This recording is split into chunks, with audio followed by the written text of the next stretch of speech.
Hey guys, so today I will be telling you why we use transformers in the national grid. So when providing electricity that was generated in a power station to the whole country.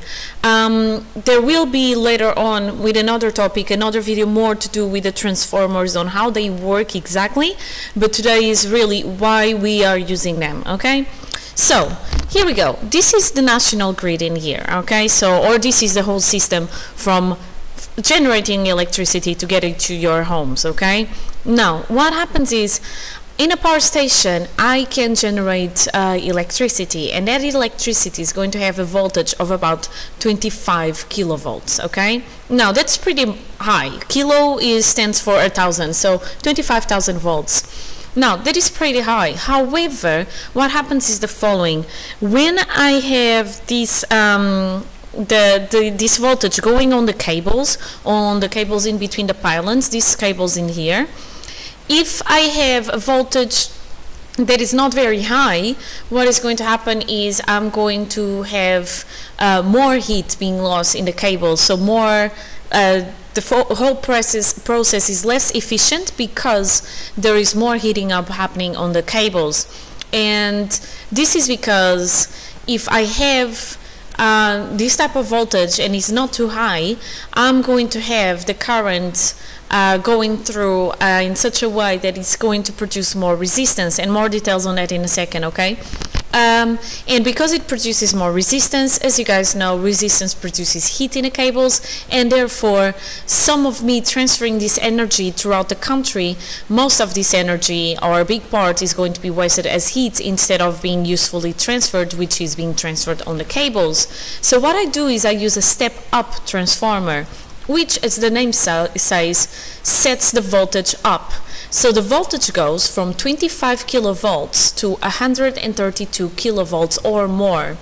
So then when this happens on the cables, the electricity is flowing with a very high voltage, meaning that my current is going to be lower. Now, because my current is lower, I have less electrons per second which are colliding with the positive ions that make the net, the metal net that makes the cables. So that means that I will have less resistance. Because I have less resistance, what happens is there is less heat in the cables.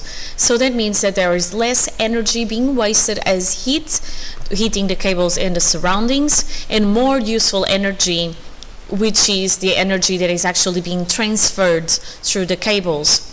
Now, 132 kilovolts is a lot for me to use in homes or anywhere really. So I actually need to get this voltage down for me to be able to safely use it at home. So then I'm going to use a step-down transformer, which again, what the name says, or as the name says, it steps the voltage down from 132 kilovolts or more to 230 volts, which is the voltage we have on the mains, okay? So this is why we use transformers, okay? Now, this is how it looks like. So I have a supply of alternating current electricity, I have a primary coil, a secondary coil, and then I have the rest of the circuit. In this one it shows a lamp bulb, okay? I'll get to these coils in a second. In the center of the transformer I have an iron core, which allows the current to go from the first coil, the primary one, to the secondary one, okay? And this is the symbol for the transformers. So, the transformers are used to change the voltage of a supply that gives me alternating current. A changing magnetic field in the primary coil induces a voltage in the secondary coil. That's why I need an iron core, because I want to have a magnetic field that is in here, okay, that is going to go through the iron core and go through the secondary coil, okay? At the moment, if you're doing this about chapter 5 in terms of mains electricities, you don't need to know the detail within the transformers, but there will be a video with more detail on this, okay? So it induces a voltage in the secondary coil, and then transformers will only work with an alternating voltage. So that's why, in case you were wondering from my previous video, why I use an alternating supply instead of a direct supply, okay?